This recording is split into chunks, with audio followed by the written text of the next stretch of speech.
Jovan Buha! Buha! Yo, I'm Jovan Buha, Lakers beat writer for The Athletic. Today, I am pleased to be joined by Mike Garcia of LakersDraft.substack.com, otherwise known as @CanyonDriver on Twitter, the Lakers draft guru. You probably heard him on the LFR podcast. Mike, how are you doing today? I'm doing well. How are you doing? I'm doing well, man. I'm hanging in there. It has been a long off season, and it feels like the off season technically just started a couple days ago with the season officially ending. But it's been a long coaching search, a bit longer than some of us expected, and but we're here. We're less than a week away from the NBA draft. That's what we're here to talk to you about. I wanted to start with a broad question for you. So the Lakers, you've been studying the Lakers for decades. You've been studying the draft for a while. You are the foremost expert on both and that intersection.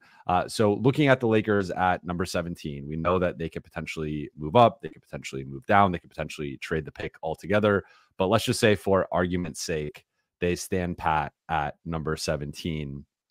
Based on your understanding of the Lakers' recent draft history over the past decade or so with this scouting department, they have a lot more hits than misses. But looking at that track record and what you know about them, who or what are the characteristics that you think they are looking for at number 17 if they keep the pick, and what players in that draft range do you think they'll be targeting based on their recent draft history? So going at a macro point of view, I think they tend to lean towards triple threat skills. Dribble, pass, shoot is a priority. Hopefully the player is a specialist of at least one aspect of that. I think they'd have a lot of emphasis with workouts in general, held in private, of course. I don't know if they have 3-on-3s, but a lot can be revealed through those workouts. A lot can also be revealed through the interview process, what the approach is of a player, and I think that's really important. I think there might be the idea of a player saying, "Oh, I'm entering the draft. I made it to a team. I'm okay. I'm a rookie. Maybe the expectations may not be so high, but really it's more of, oh, I made the team. I need to level up even more because now I want to get playing time and really show what I can do on the floor." So those three aspects specifically, I think, are what the Lakers target. In general, in terms of the number 17 pick, I think the three guys that they're looking at are DaRon Holmes, Tristan Da Silva, and, well, I would say Devin Carter, but he's been flying up the draft lately. So now that he's projected as a late lottery pick, I would think Jalen Tyson would kind of fit that triple threat role as well. So those are definitely the three guys. And among that group, how would you rank those three for yourself? So for myself, I would pick DaRon Holmes only because he declared last year for the draft and he looked fairly polished. But this year, as a return player, it was him becoming more consistent from 3-point range, being more solid with his decision making as a playmaker, as a center from the high post. He was aggressive attacking the basket. He had an abnormally high free throw rate, well over 70%. That's just a free throw rate, not his free throw percentage. And all of that is tied up to his ability to rebound, his ability to defend, and some ability to even switch defensively. So I'm looking at a guy that does a lot of things that can impact the team positively on the floor. And he doesn't need to be a star to do it. He doesn't require a lot of usage. Uh, it's just all these details lead to a positive lineup. And he's definitely the guy that I would choose if I had a chance. I've seen some mock drafts have him going in the, I guess, early to late 20s range. And he's shut down some workouts. Apparently, indications are he has some type of promise in the first round. What would be the knock of why he's going a little bit later than that 17 range in a lot of mocks? So part of it, I think, is because he's relatively lightweight for a center. I think he jumped from 218 pounds to basically 236 at the combine. That's still a considerable jump year to year. But when we're thinking of NBA level centers, we're thinking of guys that are 250, 260, knocking on 300 pounds now. So there's that aspect of strength. And then there's also the idea of, in terms of physical attributes, he has like a high center of gravity. He has really long legs. And so if there's a post player and he needs to defend them, he really needs to leverage all of his pressure and strength against the back of a player. And that might leave him susceptible to certain particular post moves like a spin move or an inside pivot for a face up game, that kind of thing. But there's an aspect to offensive teams where I think they lean away from the post or they go towards the high post. So it may not be as big of a deficit as may be considered. And for what it's worth, he has the same representation as Austin Reeves and Colin Castleton. So there is a established rapport there between his representation and the Lakers, and that tends to sometimes be a factor when you're considering drafting someone or bringing someone in. But so looking at, I guess you just touched on some of the guys that could be available in the range, but looking at the different mocks and stuff, I know Tristan Da Silva is a guy that has been mocked to the Lakers a bunch of times, and seems like Jaime Jaquez Jr., not the same player, but there are some similarities there. And we know the Lakers missed out on him last year. Who are some of the other guys in this range, though, that you think could be available? And is there someone you're hoping drops to the Lakers? Who are some of the names that come to mind? I mean, for me personally, just on the board that I've made, it's really focused on Devin Carter, DaRon Holmes, Tristan Da Silva, and then Jalen Tyson. One of Okay. those four guys is really likely to slip. I have seen that there are rumors of Ron Holland potentially slipping to the late lottery, somehow further past that. If that's the case, that's the kind of player I would really lean to. He's a wing that has a strong defensive motor, and there's, I mean, DaRon Holmes has a great motor, and yet here's Ron Holland, who's basically a number one option for his team. And there are times where he's diving for loose basketballs and then just trying to make defensive plays to get out in transition. He's a great athletic wing, and if there was a guy to trade up to, that would be the primary guy. Um, I think that being said, Ron might have what I think the most star power, but in terms of more immediate impact, I still think it's Holmes, Da Silva, and Devin Carter for sure. You have Ron Holland #1 on your draft board, right? If I'm not mistaken. Yes. Yes. Okay, so I mean, it seems like that would be a guy worth trading up for. What would so Yahoo Sports had a recent report that the Lakers might be considering trading up into a higher slot. And I see doing the prayers. So I guess would Carter and Holland be the two guys you'd be targeting if you're the Lakers? And what would you be willing to attach to that number 17 pick? I mean, I assume probably not one of the 2029 or 2031 firsts. I think those assets are very valuable. Those are going to be the primary picks that the Lakers use to try and acquire either a third star or a better starter level player. So those aside, looking at Jalen Hood-Schifino, a Maxwell Lewis, I mean, technically they could make the selection and then do a trade later in the offseason once they know what's happening with, say, like a Max Christie or whatever. But like when you think about trading up for one of those guys from 17 to maybe 8 to 12, what gets you kind of in that range, depending on who it is and what the draft is shaking out to be. What do you think it would cost to get out, like maybe a pick swap? Like what are you thinking with that? I think it would take a future first and possibly a player along tied with that. It's really difficult with this particular draft only because the draft range on some of these players is really long. Uh, we mentioned DaRon Holmes earlier. Like I said, I have him ranked really high, basically the edge of the lottery or right smack in the mid first round. And yet there are other mock drafts that have him later in the first round. Uh, Someone like Devin Carter, I've seen slowly rise into that late lottery. I've seen Tristan Da Silva more recently, kind of late first round. maybe about a month ago, and now he's mid first, and now he's knocking on that late lottery range in general. So because there's so much range, there's a lot of unpredictability with this draft. And one of the priorities I would think for a team is being very clear about what the plan is and what the philosophy is. If we're looking for a more immediate player, this is going to be the priority list. If we want someone who might have more star power and I'm willing to trade for that player, this would be a separate list altogether, and it's two separate things.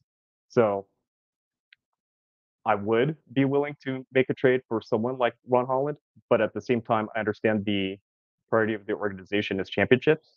I understand that rookies nowadays need to make immediate impact. Last year, I had emphasis on Pajemski and Trace Jackson Davis, both who I had in the mid first round. They got picked by Golden State, and then one full season later, Pajemski is basically a starter. Trace Jackson Davis earned his way to get a starting spot at some points during the season, even through injury. Both were effective rookies.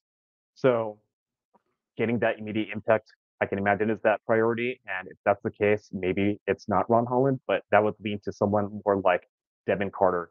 And even it may be considered a reach, but even reaching for DaRon Holmes.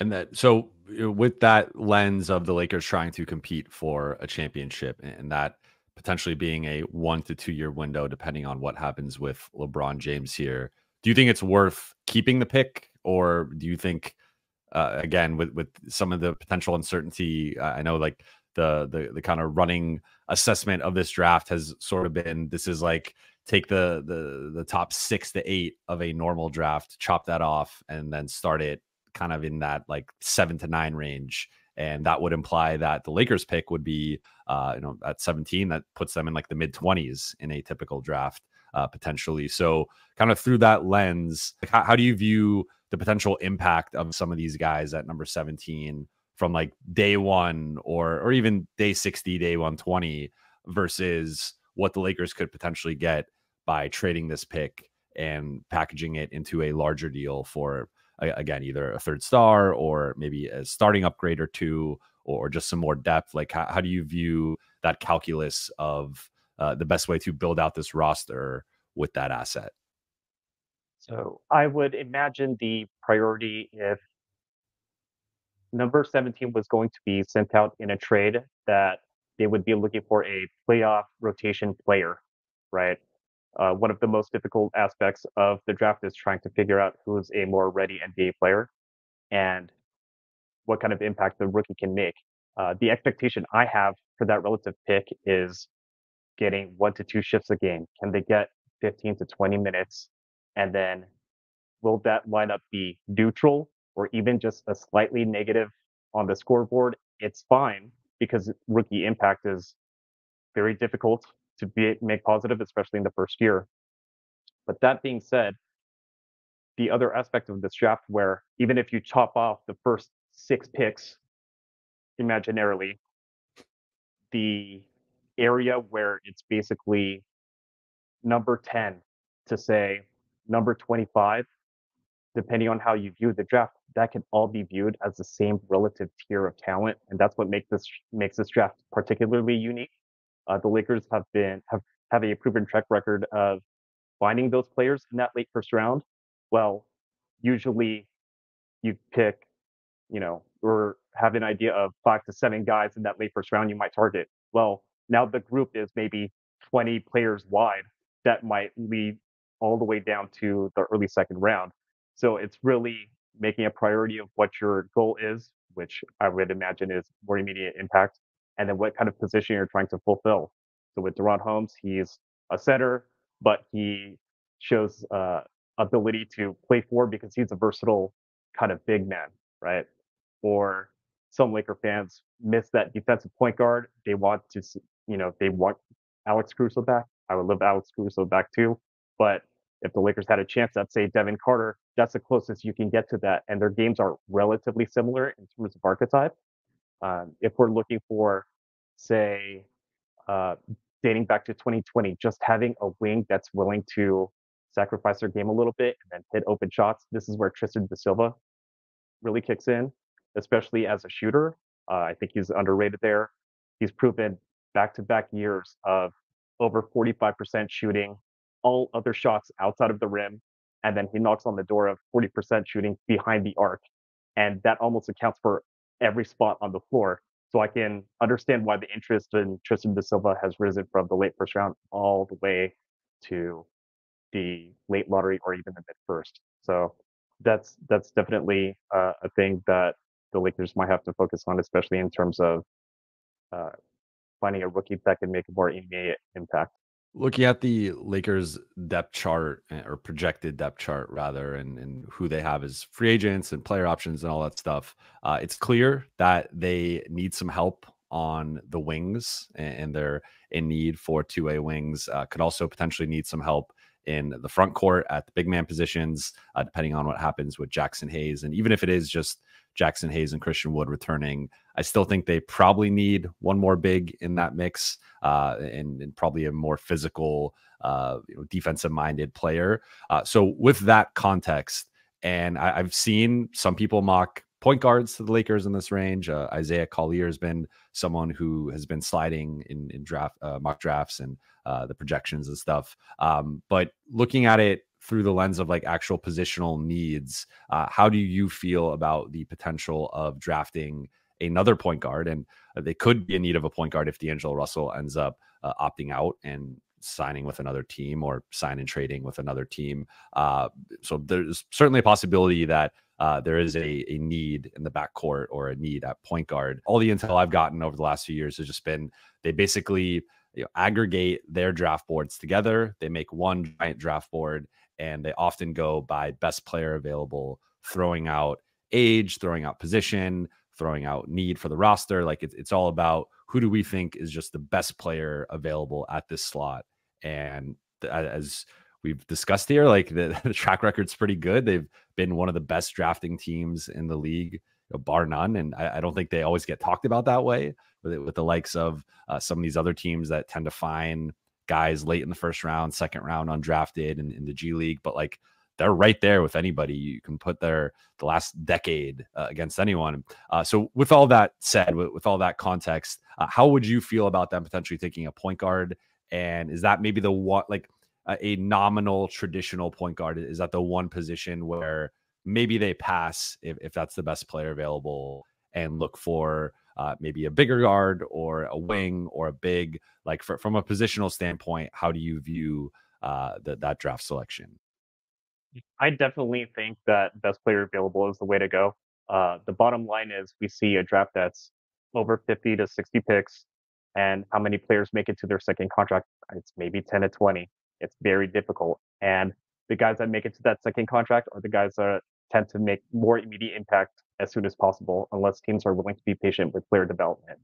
If they see Isaiah Collier as that future point guard, as and also their best player available, I'm more than happy with it. He's a very shifty point guard. He also happens to be very strong. One of the unique qualities about his game is he gets to the line half as many times as his total shots. A 50% free throw rate is really high for any point guard. So I It's a mentioned lot, DaRon yeah. Holmes 70%, right? I mentioned usually if you hit around 30% free throw rate as a point guard, you're pretty good.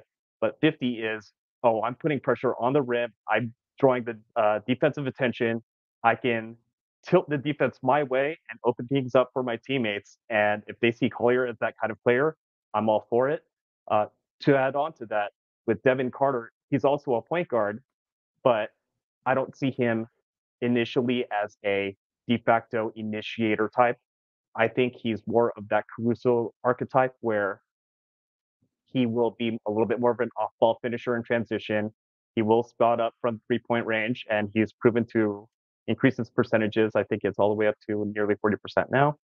And the free throw rate isn't there as reliably as a primary initiator, but with his athletic combine tests, you could see the results, and I think he was among the top of the charts almost across the board.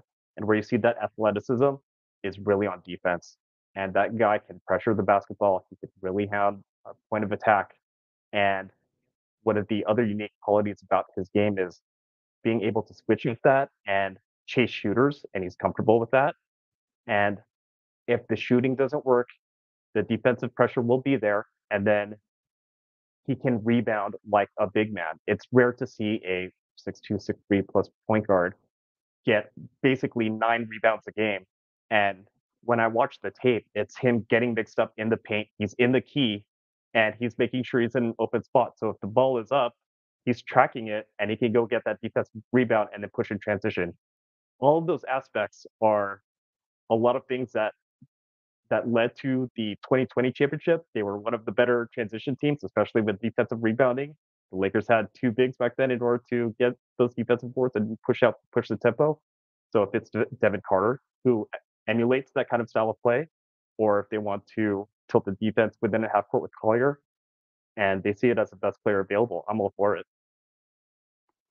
What do you make of Bronny James as a prospect? And he's been linked to the Lakers a lot, naturally, of course. But our Sam Vecini at The Athletic has him going at number 55 right now to the Lakers.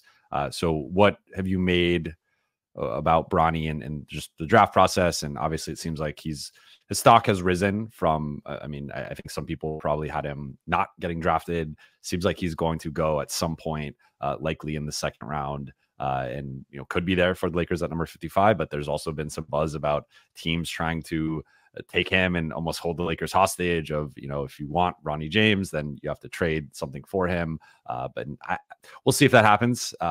So I guess with all the Bronny talk, like what have you made about him through this process, and how do you view him as a prospect? So I think he's done an incredible job handling the just the media in general with all of the attention placed on him during the draft process.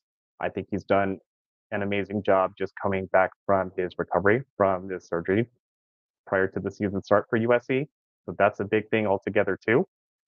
Uh, I have been watching him since his high school days, and I picture him as that archetype where it's a little bit more important now to have the guard that can defend a point of attack and at the same time be a complementary player within the half court. Uh, Bronny is, I think, an incredibly underrated athlete. When he attacks the rim, you can really see the aggression and kind of the power when he gets to the rim. But at the same time, he's not a high usage player. He keeps the ball moving. He knows how to play. He defends well. He can really heat up the basketball just like Devin Carter. It's just more in stints instead of all consistently throughout. But the ability is absolutely there. So when we're this late in the draft, we're just trying to find a player that, okay, maybe I had this guy ranked in the late first round and all these other teams passed them up. And well, if Bronny is there and my list is exhausted, he would be a great pick at that actual spot. How would you approach it if if there's some buzz, a team might take him at like 42 or 38? Do you think it's worth? And I guess it's impossible to know that, I guess, to some extent without knowing how that's going to affect LeBron or his true feelings about that. He did. Rich Paul rather just came out to ESPN and said that LeBron is off of playing with Bronny, and it doesn't have to be the case. So they're not necessarily a package deal. Kind of putting some of that aside, I guess, do you view it as he is worth trading up for potentially in the second round, or it's more if he just falls down to 55? I actually think that he's worth trading up for. Throughout the whole past regular season, I've had him ranked as high as mid first, and I've just kind of held that general idea. And I know that seems high now, but basically throughout the draft process, you kind of have to see how the players kind of flash out and develop, and then kind of fill in the blanks. So, as I mentioned earlier, this draft is unusual in terms of saying having a late first round prospect, but it's like 20 players in that group, for example. So I technically had him in that general group. If a team sees that he's worth picking in that early to mid second round, absolutely. If the Lakers want to trade up for it, I'm all for more picks because there's a lot of value in this draft, especially once you get past 20 or so. It may not be the players that I've mentioned earlier today, but there are players that can still make an impact that do fill out at wing or at big, and even some point guards that are aggressive scorers as well. So if the Lakers look to trade up for that pick and hopefully get another pick tied to it, that would be great. The more opportunities to fill out a roster with young talent, especially ones with motor, and I believe Bronny James has that motor and he plays that archetype really well, then they should absolutely make that move. Do you have any other sleepers in the second round that you secretly want to end up? I mean, dropping to 55, it is tough for, in most cases, you probably have to trade up. But the Lakers do have a history of trading up for a second round pick or buying a second round pick. So is there someone in that like 35 to 45 range projected or so that you really like? There's a there's actually quite a lot of guys within that general draft range that I do like. I'm just going to list a few names in general. Adam Bona, he's the center for UCLA. What I like most about him is he has an outrageous motor that doesn't stop, and then he moves his feet really well, and he carries his strength well while he moves his feet. So if I'm thinking about pick and roll defense, I would like a five that could trap, hard hedge, meet the level, or drop.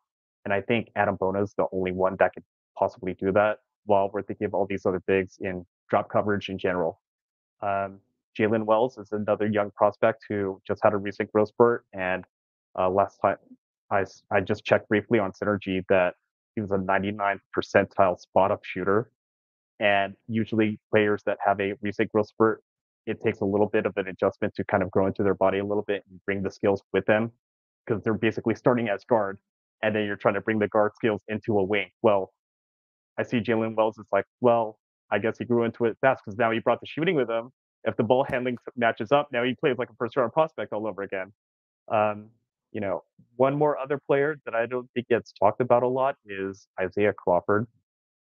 He's a 5-year NCAA prospect, but he's dealt with some injuries that kind of sidelined him for a little bit. What makes him interesting is he looks like a top tier defensive prospect.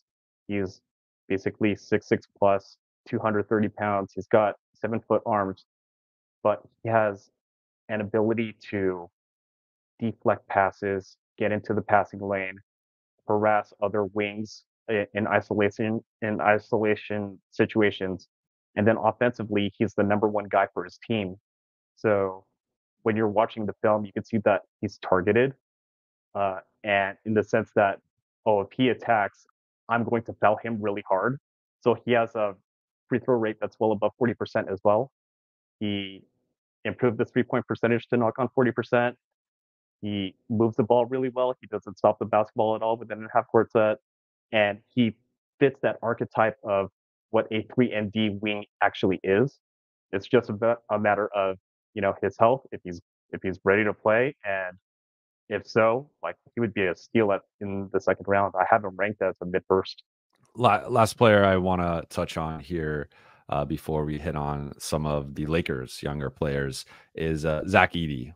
And he's someone who seems to also have a wide range, though it feels like he's probably going to go within the top 20 for now, but could be anywhere from like late lottery to around the 20th pick. But he's someone that has been attached to the Lakers in terms of mock drafts. How do you feel about Zach Edey, and what do you see as like? I mean, Boban has been an easy comparison for people, and that I mean the size is there obviously, right? And you could see him maybe like coming in as like a backup center who you can run some post ups for and some deep seals, and he can be like the center of the offense for spurts, I guess. But in terms of how his size will translate, in terms of how his defense will translate, the rebounding, the soft touch, like how do you see all of that translating at the NBA level? And is he maybe a underrated prospect kind of hiding in plain sight? I definitely think he's an underrated prospect. It's very rare to see a 7'3" or 7'4" player with 7'10" wingspan, run the floor as well as he did. He's averaged around 30 minutes a game for the past 2 years, and there's no questions about his motor. He's a willing runner. He runs end to end. When I think of a player comparison in terms of that particular size, it's really difficult. The only player that comes to mind, and I'm going to date myself a little bit, is someone like Rick Smits. This is dating back to the 2000 Lakers, Okay. where Yeah. where Rick Smits had soft touch, but he was more of a mid-range jump shooter.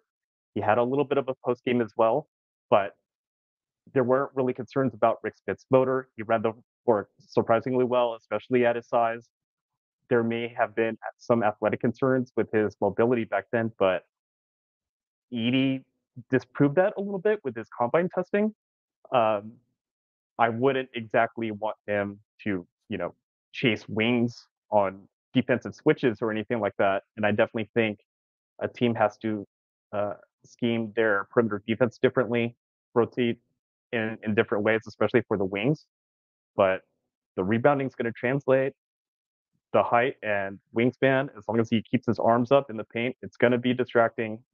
And he definitely has soft touch. He's only really shown it to about 10 to 12 feet, but it's also rare to see a guy that gets that much defensive attention and he works uh, both sides of the paint equally well, whether it's left hand or right hand hook shots. It's easy for him. And I don't imagine him being the number one option that he was for his team last year. What I imagine early on is more like a Zubats type of role where just rebound, run the floor. If you're in the paint, take a good shot, and then maybe down the line he could be more of a high post dribble handoff type. Maybe make some plays off a few passes down the line. But it would not surprise me if he didn't last to number 17. Actually, I really like that Zubats comparison. I could see like a bigger Zubats, which is Zubats has become I know it's still a sensitive subject for a lot of Laker fans, but Zubats has become a pretty solid starting center. So if Zach Edey could be a taller Zubats like that, that's a pretty effective player. How would you see him fitting with Anthony Davis in two big looks? So Anthony Davis would likely have to go to more of that off ball role. It's really difficult to get the spacing on the floor with Edey and Davis at the same time. Usually, the way teams compensate for spacing issues is opting for more dribble handoff opportunities, or the way Golden State runs their offense, they use more split cut actions with their shooters and their bigs as more of the playmakers. It's just more of a challenge when you're optimizing Anthony Davis in an off-ball role when typically the Lakers would use, say, Jared Vanderbilt in that role. And there's a little bit less of a spacing issue when it's Anthony Davis as opposed to Zach Edey, who basically operates within 10 feet of the basket. So I can see that challenge for sure. But at the same time, it doesn't have to be both of them on the floor at the same time. If you put LeBron at 4 and then Edey's at 5, well, now there's just a lot of length in paint, and now you're one of your best playmakers. Well, the best playmaker on the team is at 4. Well, he can set up Zach Edey for pick and roll all day, just like he can with Anthony Davis as well. Yeah, I like I'm imagining the LeBron-led second unit, those shifts going to Zach Edey compared to like a Jackson Hayes, and just some of the differences there with that. But before we wrap up here, I wanted to quickly touch on some of the Lakers' young players, JHS, Maxwell Lewis, and Max Christie. First with JHS, what did you make of his rookie season? And what do you think needs to be the focus for him entering year 2 to emerge as a potential rotation player? Because again, if we're looking at D'Angelo Russell potentially leaving and then the Lakers having this non-taxpayer mid-level exception available to them, they could use that on a guard to replace D'Lo, but you are going to be downgrading to some extent at a minimum, right? You're not finding a D'Angelo Russell for $12.9 million. And really, again, looking at the rest of the roster, I think you're probably best served rather using that on a two-way wing. And can you get, whoever's the best two-way wing available, can you get that player with that 12.9? I think the Lakers need to size up the roster a bit and stop spending their exceptions on smaller guards. So with that context, like JHS could be the backup point guard next year, potentially, if he steps up and continues to develop and grow his game. So what did you make of JHS's rookie year? And what do you think he needs to improve on entering year 2 to emerge as a rotation guy? So I think GHS dealt with injuries last year as well, and then that got kind of put in the background a little bit. One of the things that I watched for the prior draft in regards to GHS was he was put into the spotlight as the point guard for Indiana when prior he was a shooting guard dating back to Montberry Academy. The transition from going from shooting guard to point guard is huge. And Indiana was able to find success because he was able to make reads within the half court, find a corner shooter that got open when defensive pressure came up to him a little bit. And that kind of advanced playmaking is just a huge transition for any rookie, basically. So I think that's kind of what he came across. Um, what I usually like to think of for rookies in general is simplify their role and then let their games expand a little bit. So I mentioned earlier with Edey, you know what, simplify his role. He's the number one guy for his team right now. But if he's Zubats in his role and get the ball, finish, rebound, easy to do. We can expand on the skills later.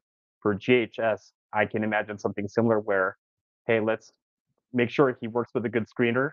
Edey is one of the best screeners in the NCAA. He can really seal a guy off. So if GHS is coming off the screen from Edey, he's going to get his open shots out of dribble handoff situations. It might be easier for him to make his passing reads a little bit easier as well. And just putting him in a situation where, hey, this is familiar to me. I did this in Indiana. I know what I'm doing. Let's, you know, make the game easy for him and build up his confidence a little bit. And that's what I can imagine for JHS. And if playing point guard is a bit much, then at least put him in shooting guard actions. Kind of imagine Max Christie's role, just put JHS in the same exact spot, right? They need a spot up in the corner every once in a while. That's fine. If they're going to come off pin downs, whatever else it might be, just to set up for an open shot, that's going to be familiar to him too. So that's what I can imagine would be next in line for GHS's development. As someone, You mentioned, go ahead. I'll go. Oh, I was going. I was going to ask about on, the South Bay and what you saw with him there.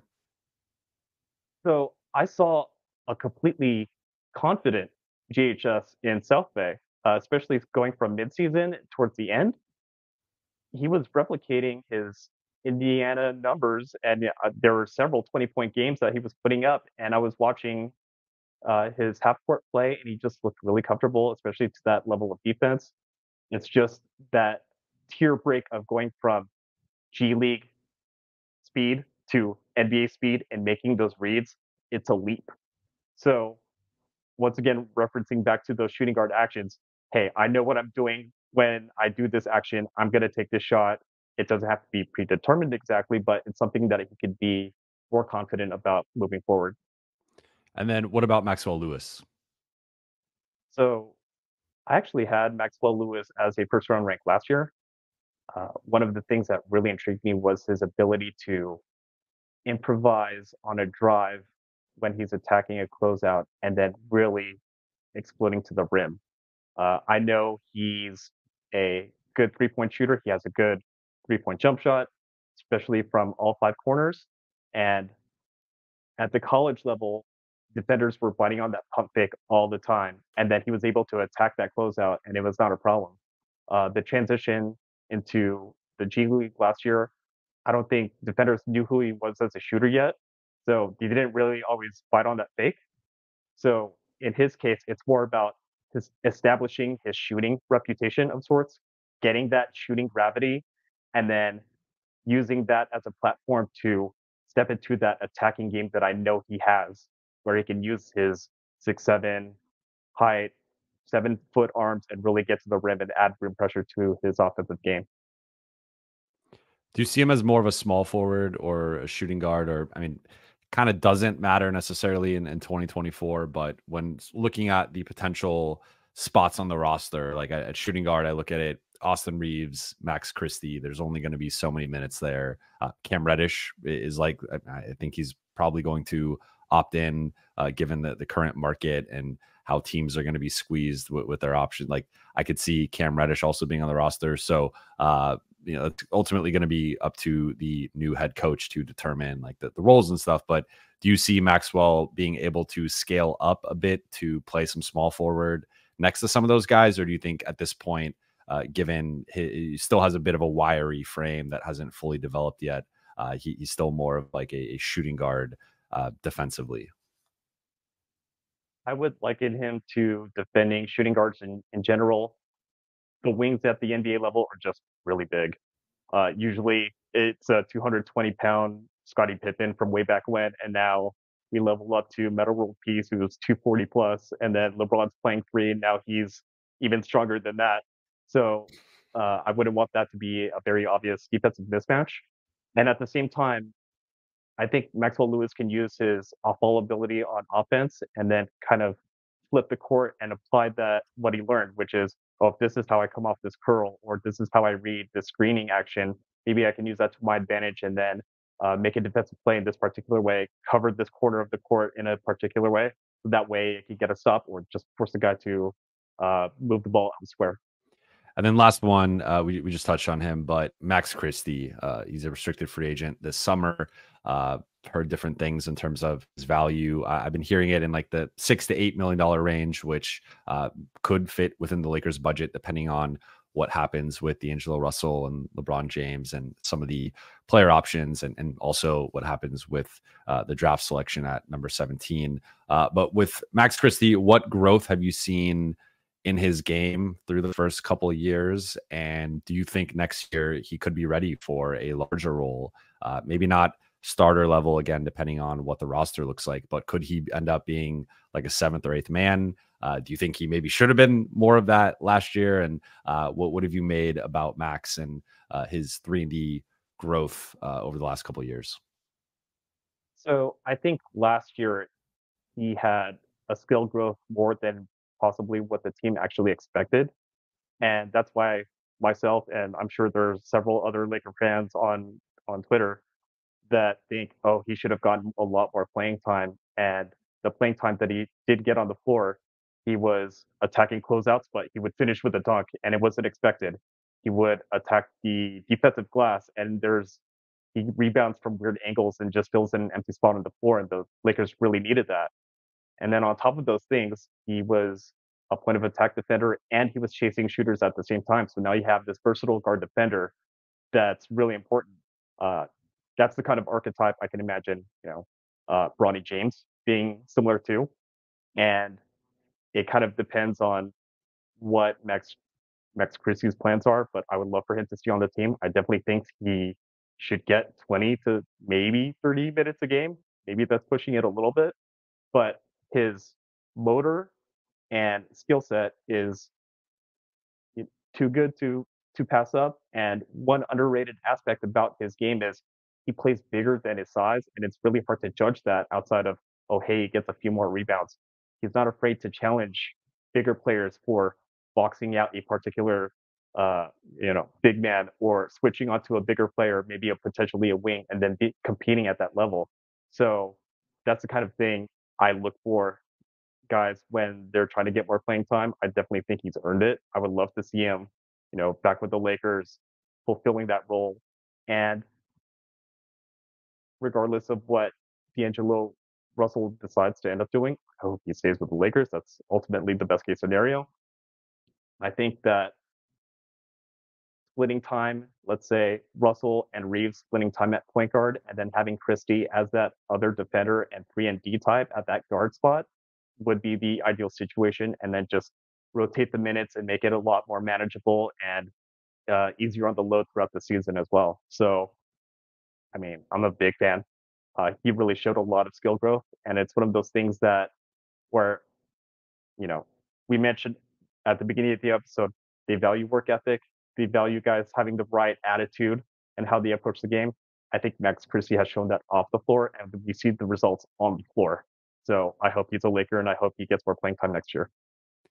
It was odd. Like, I don't know how else to put it. I'm firmly in the camp that Max should have been playing more. I thought he was better and more effective than Cam Reddish, for example. But even so, I thought he showed more flashes than say Spencer Dinwiddie or Gabe Vincent.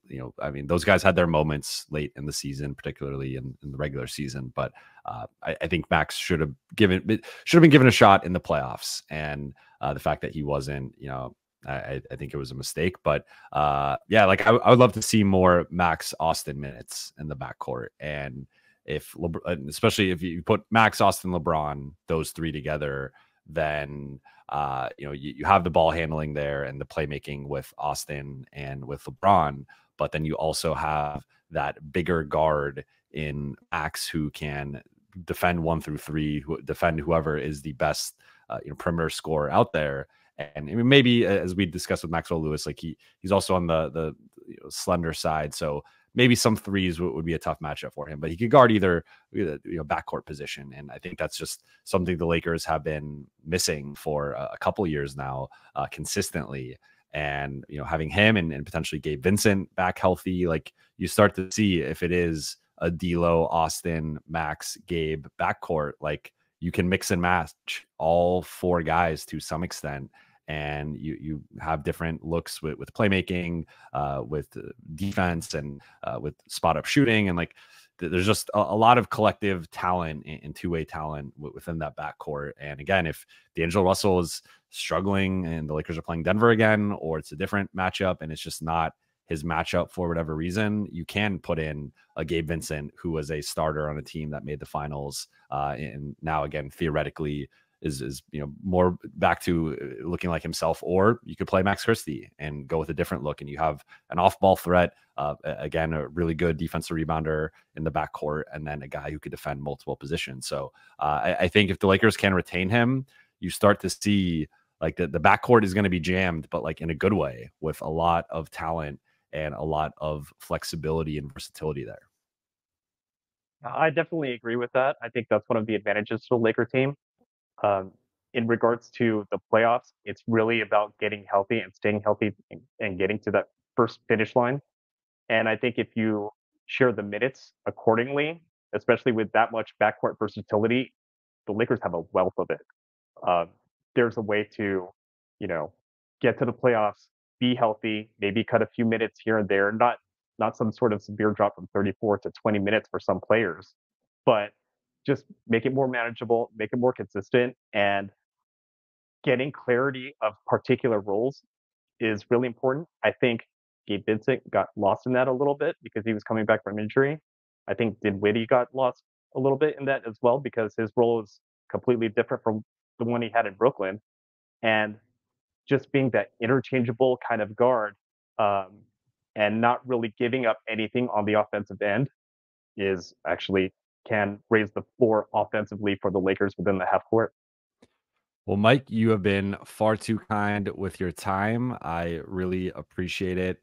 I think we all got a bit smarter listening to you break down the Lakers draft strategy, the Lakers draft prospects, and who you think will make sense. Your track record, again, also speaks for itself. And going back to last season with Pods and Trace Jackson Davis, you called those guys as guys who are going to be ready to contribute, and they ended up being 2 of the better rookies and 2 of the best values last year. So we'll see if the Lakers take your advice next week with what they plan to do at number 17, or again, potentially trading up, trading down.